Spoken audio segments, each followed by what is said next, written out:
ಎಲ್ರಿಗೂ ನಮಸ್ಕಾರ. ನಿನ್ನೆ ನಾನೊಂದು ಇನ್ಸಿಡೆಂಟ್ನ ನೋಡಿದೆ. ನಮ್ಮ ಊರಿಂದ ನಾನು ಹುಬ್ಳಿಗೆ ಬರ್ತಾ ಇದ್ದೆ ಬಸ್ಸಲ್ಲಿ. ಆ ಇನ್ಸಿಡೆಂಟ್ನ ನಿಮ್ಮ ಜೊತೆಗೆ ಶೇರ್ ಮಾಡ್ತೀನಿ. ನಿಮಗೂ ಈ ಥರ ಎಕ್ಸ್ಪೀರಿಯನ್ಸ್ 100% ಆಗಿರುತ್ತೆ, ನೀವು ನೋಡಿರ್ತೀರಾ. ಬಸ್ ಹತ್ತಾದ್ಮೇಲೆ ಇಬ್ರು ಕೂಡುವಂತಹ ಸೀಟ್ ಖಾಲಿ ಇತ್ತು. ನಾನು ನನ್ನ ಮಗ ಕೂತ್ಕೊಂಡ್ವಿ. ಜರ್ನಿ ಸ್ಟಾರ್ಟ್ ಆಯಿತು. ಮುಂದಕ್ಕೆ ಹೋಗಾದ್ಮೇಲೆ ಒಂದು ಹಳ್ಳಿಲಿ ಒಂದಿಷ್ಟು ಜನ ಹತ್ಕೊಂಡ್ರು. ಅದರಲ್ಲಿ ಒಂದು 6 ವರ್ಷದ ಮಗು ಪಾಸ್ ಆಗ್ತಾ ಇತ್ತು. ನಾನು ಕರೆದೆ, ಇಲ್ಬಾ ಕೂತ್ಕೋಬಾ, ಹಿಂದ್ ಸೀಟ್ ಖಾಲಿ ಇಲ್ಲ ಅಂತ ಕರೆದೆ. ನಾನು ನನ್ನ ಮಗ ಅಡ್ಜಸ್ಟ್ ಮಾಡ್ಕೊಂಡು ಆ ಮಗುನ ಕೂಡಿಸ್ಕೊಂಡ್ವಿ. ಮತ್ತೆ ಜರ್ನಿ ಕಂಟಿನ್ಯೂ ಆಯ್ತು. ನೆಕ್ಸ್ಟ್ ಸ್ಟಾಪ್ ಅಲ್ಲಿ ಮತ್ತೊಂದಿಷ್ಟು ಜನ ಹತ್ಕೊಂಡ್ರು. ಅಲ್ಲಿ ಏನಾಯ್ತಪ್ಪ ಅಂದ್ರೆ, ಒಬ್ಬ ಅಜ್ಜಿ ಹತ್ಕೊಂಡ್ಲು. ಅವಳು ಸೀಟ್ ಹುಡುಕ್ತಾ ಇದ್ಲು. ನಿಮ್ಗೆ ಗೊತ್ತೇ ಇದೆ, ಫ್ರೀ ಬಸ್ ಆದ್ಮೇಲೆ ಒಂದು ಸೀಟು ನಿಮ್ಗೆ ಖಾಲಿ ಸಿಗೋದು ತುಂಬಾ ವಿರಳ, ಫುಲ್ ಇರುತ್ತೆ ಬಸ್ಸು. ಹಾಗಾಗಿ ಆ ಅಜ್ಜಿ ಸೀಟ್ ಹುಡುಕ್ತಾ ಇದ್ಲು. ನಮ್ಮ ಪಕ್ಕದ ಸೀಟಲ್ಲಿ 3 ಸೀಟ್ ಇರುತ್ತಲ್ಲ, ಅಲ್ಲಿ ಒಬ್ಬ ಸಣ್ಣ ಹುಡುಗ ಕೂತಿದ್ದ. ಮೇ ಬಿ ಅವನು 7 ರಿಂದ 8 ವರ್ಷದ ಹುಡುಗ ಇರ್ಬೋದು. ಆ ಅಜ್ಜಿ ಹೇಳಿದ್ಲು, ಸ್ವಲ್ಪ ಸರಿಯಪ್ಪ ನಾನು ಕೂರ್ತೀನಿ ಅಂತ ಹೇಳಿದ್ಲು. ಆ ಮಗು ಸರಿಲಿಲ್ಲ. ನಂಗೆ ತುಂಬಾ ಬೇಜಾರಾಗಿದ್ದೇನಪ್ಪ ಅಂತಂದ್ರೆ, ಪಕ್ಕದಲ್ಲಿ ಕೂತಿರುವಂತಹ ತಾಯಿ ಸರಿ ಅಂತ ಹೇಳಿಲ್ಲ. ಸರಿ, ಆ ಅಜ್ಜಿ ಕೂಡ್ಲಿ, ಅಡ್ಜಸ್ಟ್ ಮಾಡ್ಕೊಂಡು ಕೂಡುನು ಅಂತ ಹೇಳಿಲ್ಲ. ನಾವು ಮಕ್ಕಳಿಗೆ ಏನನ್ನ ಕಲಿಸ್ತಾ ಇದ್ದೀವಿ? ಮೌಲ್ಯಗಳನ್ನ ಎಲ್ಲಿ ನಾವು ಕೈ ಬಿಡ್ತಾ ಇದ್ದೀವಿ? ರೆಸ್ಪೆಕ್ಟ್ ಇಲ್ಲ ಅಜ್ಜಿಗೆ, ಸರಿತಾ ಇಲ್ಲ, ಅಜ್ಜಿನ ನೋಡ್ತಾ ಇಲ್ಲ, ಆ ತಾಯಿ ಕೂಡ ನೋಡ್ತಾ ಇಲ್ಲ, ಎಲ್ಲೋ ಕಿಟಕಿ ಕಡೆ ನೋಡ್ಕೊಂಡು ಹೊರಗಡೆ ನೋಡ್ಕೊಂಡು ಕೂತ್ ಬಿಟ್ಟಿದ್ದಾರೆ. ನಂಗದು ತುಂಬಾ ಬೇಜಾರು ಅನ್ನಿಸ್ತು. ನಾವು ಮಕ್ಳಿಗೆ ಏನ್ ಹೇಳ್ಕೊಡ್ತಾ ಇದ್ದೀವಿ? ತಾಯಿಯೇ ಮೊದಲನೇ ಗುರು ಅಂತ ಹೇಳ್ತೀವಿ, ಮನೆಯೇ ಮೊದಲ ಪಾಠಶಾಲೆ ಅಂತ ಹೇಳ್ತೀವಿ, ಮಾತೃದೇವೋಭವ ಅಂತೀವಿ. ಮತ್ತೆ ತಾಯಿ ಏನ್ ಕಲಿಸ್ತಾ ಇದ್ದಾಳೆ? ನಾವು ಮೌಲ್ಯಗಳನ್ನ ಹೇಳಿಕೊಡ್ಬೇಕು, ನೀತಿ ಪಾಠಗಳನ್ನ ಹೇಳಿಕೊಡ್ಬೇಕು.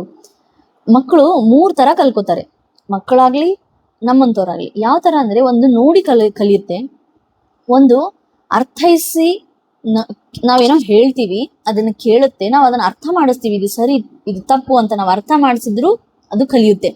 3ನೇದು ಬಂದು ಅನುಭವಕ್ಕೆ ಬರೋವರೆಗೂ ಕಲಿಯಲ್ಲ. ಫಸ್ಟ್ 2 ಏನಿದೆಯಲ್ಲ, ಇದು ಮನೆಯಲ್ಲಿ ಆಗ್ತಾ ಇರ್ಬೇಕು. ನಾವು ಹೇಗಿರ್ತೀವಿ ಆ ತರ ನಮ್ಮ ಮಕ್ಕಳು ಬೆಳೀತಾ ಇರ್ತಾರೆ, ನೋಡಿ ಕಲಿತಾ ಇರ್ತಾರೆ. ಅಂತ ಆದ್ಮೇಲೆ ನಾವು ಯಾವ ತರ ಇರ್ಬೇಕು ಅನ್ನೋದ್ರ ಬಗ್ಗೆ ನಾವು ಸ್ವಲ್ಪ ಗಮನವನ್ನ ಹರಿಸ್ಬೇಕು.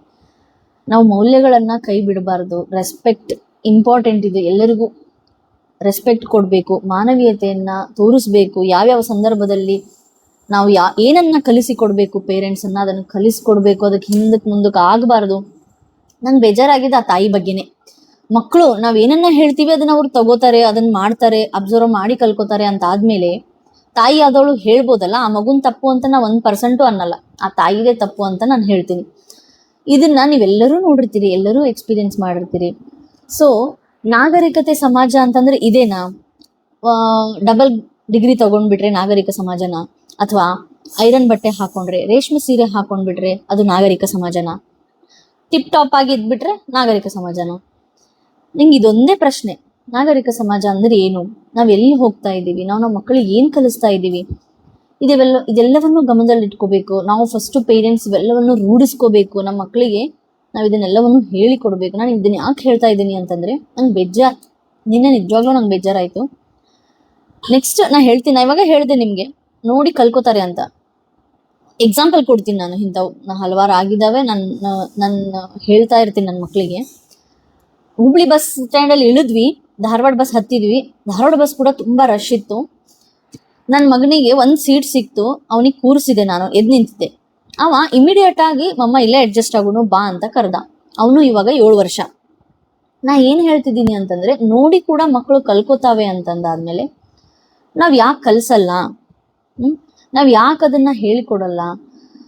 ಸೊ ಎಲ್ಲಾ ಪೇರೆಂಟ್ಸಿಗೂ ಒಂದೇ ರಿಕ್ವೆಸ್ಟು, ಮೌಲ್ಯಗಳನ್ನ ಮಕ್ಕಳಲ್ಲಿ ಬೆಳೆಸಿ, ಮಾನವೀಯತೆಯನ್ನ ಕಲಿಸಿ, ವ್ಯಾಲ್ಯೂಸ್ ಗೊತ್ತಾಗಬೇಕು ಮಕ್ಕಳಿಗೆ. ಇದನ್ನ ನಾನು ಈ ಮೂಲಕ ಹೇಳಕ್ ಇಷ್ಟಪಡ್ತೀನಿ. ಈ ತರ ಎಕ್ಸ್ಪೀರಿಯನ್ಸ್ ನಿಮಗೂ ಆಗಿರ್ತಾವಲ್ಲ, ನೀವು ನನ್ನ ಜೊತೆಗೆ ಶೇರ್ ಮಾಡಿ. ಕಮೆಂಟ್ ಬಾಕ್ಸಲ್ಲಿ ನಿಮ್ಮ ಸ್ಟೋರಿ ಕೂಡ ನೀವು ಹೇಳಿ, ನಾನು ಖಂಡಿತ ಓದ್ತೀನಿ. ಸೊ ಈ ಮೂಲಕ ಈ ವಿಷಯನ ನಿಮಗೆ ತಲುಪಿಸಿದ್ದೀನಿ. ನಂಗೆ ಇದನ್ನ ತಡ್ಕೊಳಕ್ಕಾಗ್ಲಿ, ನಾನು ಹೇಳಬೇಕಿತ್ತು. ನಾವು ಮಕ್ಕಳನ್ನ ಯಾವ ರೀತಿ ಬೆಳೆಸ್ತಾ ಇದ್ದೀವಿ? ನಾನು ಗರ್ಭ ಸಂಸ್ಕಾರ ಕ್ಲಾಸಸ್ ತಗೋತೀವಿ, ಹ್ಯಾಂಡಲ್ ಮಾಡ್ತಿದ್ದೀವಿ ಅಂತಂದ್ಮೇಲೆ, ನಿಜ ಈ ಕಾಲದಲ್ಲಿ ಗರ್ಭ ಸಂಸ್ಕಾರ ಪ್ರತಿಯೊಬ್ಬ ಗರ್ಭಿಣಿ ಸ್ತ್ರೀಗೂ ತುಂಬಾ ಇಂಪಾರ್ಟೆಂಟ್ ಇದೆ ಅಂತ ಅನಿಸ್ಬಿಡ್ತು ನನಗೆ. ಗರ್ಭದಿಂದಲೇ ನಾವು ಶುರು ಮಾಡಲೇಬೇಕು ಈಗಿನ ಜನ್ರೇಷನ್ಗೆ, ಈ ಜೆನ್ಜಿ ಕಿಡ್ಸ್ಗೆ. ಇವೆಲ್ಲ ಹೊರಗಡೆ ಬರೋಕಿನ ಮುಂಚೆನೆ ನಾವು, ನಿಜ ಹೇಳ್ತೀನಿ, ಸಂಸ್ಕಾರಗಳನ್ನ ಕೊಡಬೇಕು. ಗರ್ಭಿಣಿ ಸ್ತ್ರೀ ಅಲ್ಲಿ ಏನಾಗ್ತಾಳೆ ನಾನು ಅವೆಲ್ಲವನ್ನು ರೂಢಿಸ್ಕೊಳ್ತಾಳೆ, ಬೆಳೆಸ್ಕೊಳ್ತಾಳೆ, ಅದು ಮಗುವಿಗೆ ಕೂಡ ಪರಿಣಾಮ ಆಗುತ್ತೆ. ಹಾಗಾಗಿ ಇದಕ್ಕೋಸ್ಕರನಾದ್ರೂ ಗರ್ಭ ಸಂಸ್ಕಾರ ಯಾರಿಗೆ ಅವಶ್ಯಕತೆ ಇದೆ, ಯಾರು ಗರ್ಭಿಣಿ ಸ್ತ್ರೀಯರಿದ್ದಾರೋ ಅವ್ರು ಜಾಯಿನ್ ಆಗಿ ನಮ್ಮ ಮಕ್ಕಳನ್ನ ನಾಗರಿಕರನ್ನಾಗಿ ಮಾಡೋಣ, ಮೌಲ್ಯಗಳನ್ನ ಬೆಳೆಸೋಣ, ಮಾನವೀಯತೆಯನ್ನ ಕಲಿಸೋಣ ಅಂತ ಹೇಳ್ತಾ ಈ ವಿಡಿಯೋನ ಮುಗಿಸ್ತಾ ಇದ್ದೀನಿ. ಮತ್ತೊಂದು ವಿಡಿಯೋ ಜೊತೆಗೆ ಮತ್ತೆ ಸಿಗ್ತೀನಿ. Thank you so much.